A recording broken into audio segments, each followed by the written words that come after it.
यह दुनिया हमारी सोच से बहुत ही विशाल है। यहाँ आपको एक से बढ़कर एक खास जगहें देखने को मिलती हैं। कुछ जगह इतनी खूबसूरत होती है कि वहां से आने का मन नहीं करता, तो इनमें कुछ जगहें इतनी रहस्यमयी हैं कि उन पर यकीन करना मुश्किल हो जाता है।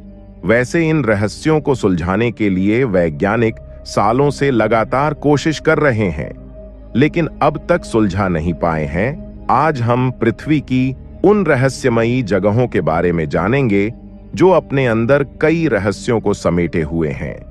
ये जगहें अपनी भयावहता, विचित्रता और रोमांच से हर किसी को सोचने पर मजबूर कर देती हैं। ये जगहें इतनी डरावनी और खतरनाक हैं कि यहाँ किसी भी इंसान की पल भर में मौत हो सकती है। तो आइए जानते हैं ऐसी ही कुछ रहस्यमयी जगहों के बारे में। तो चलिए दोस्तों, वीडियो शुरू करते हैं।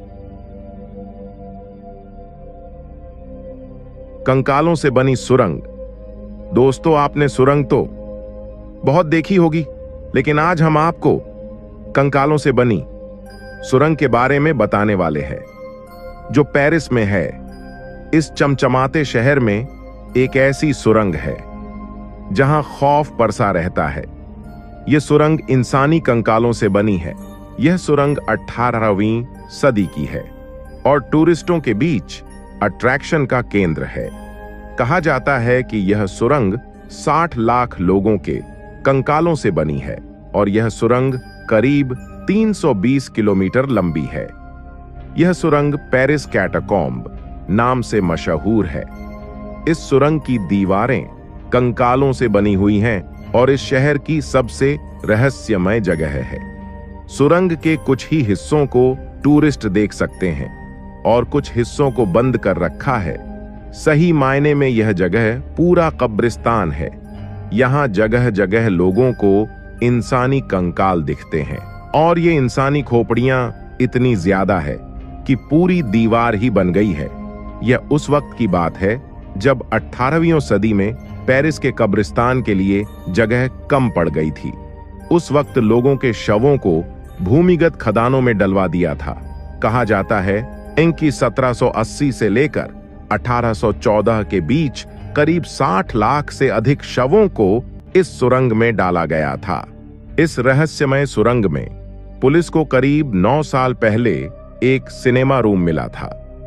हालांकि उसमें स्क्रीन नहीं थी और इस जगह को रेस्टोरेंट भी बनाया गया था, जिसे देखकर पुलिस भी दंग रह गई। हालांकि अभी तक पता नहीं चल पाया कि यहां सिनेमा रूम किसने बनाया था। इतना ही नहीं, इस सुरंग में एक लेटर भी मिला जिसमें लिखा था कि हमें खोजने की कोशिश न करें। 1780 में जब कंकालों की लंबी कतार लग गई तो एक पादरी के कहने पर यहां के लोगों ने कंकालों से दीवार नुमा आकृति बना दी ताकि मृत लोगों के आत्मा को शांति मिल सके। अगर आप पेरिस जा रहे हैं तो इस सुरंग को जरूर देखें।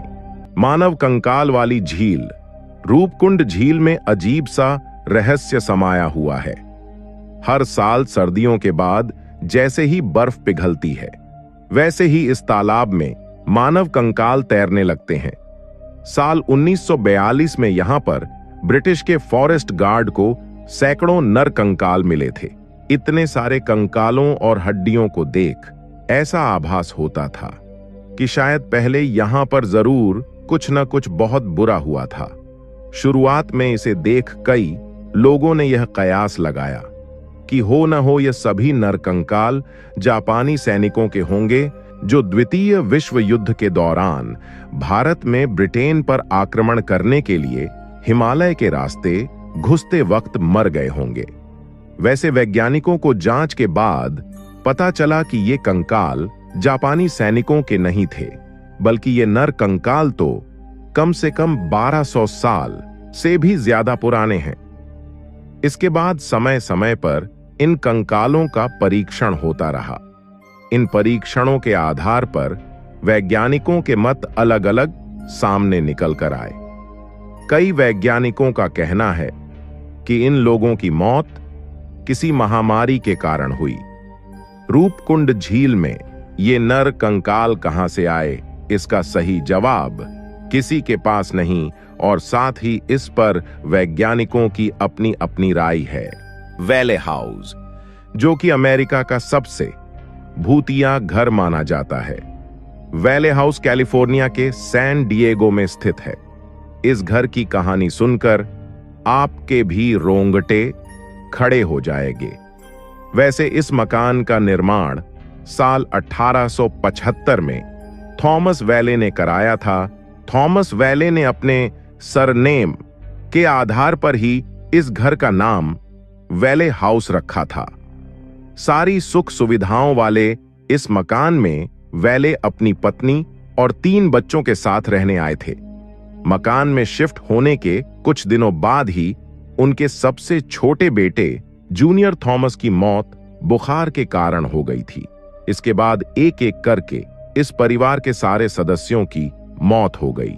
वैले हाउस में आखिरी मौत साल 1961 में हुई थी।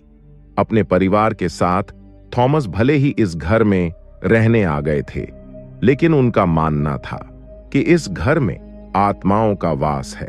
उन्होंने जिस साल घर को बनवाना शुरू किया था, उसी साल एक व्यक्ति ने फांसी लगाकर आत्महत्या कर ली थी। उसकी आत्मा उसी मकान के इर्द गिर्द घूमती रहती थी। इसके बावजूद थॉमस वैले अपने परिवार के साथ इस मकान में रहने आए। कई लोगों का कहना है कि आज भी थॉमस वैले, उनकी छोटी बेटी आलिया और बेटे वायलट की आत्मा नजर आती है।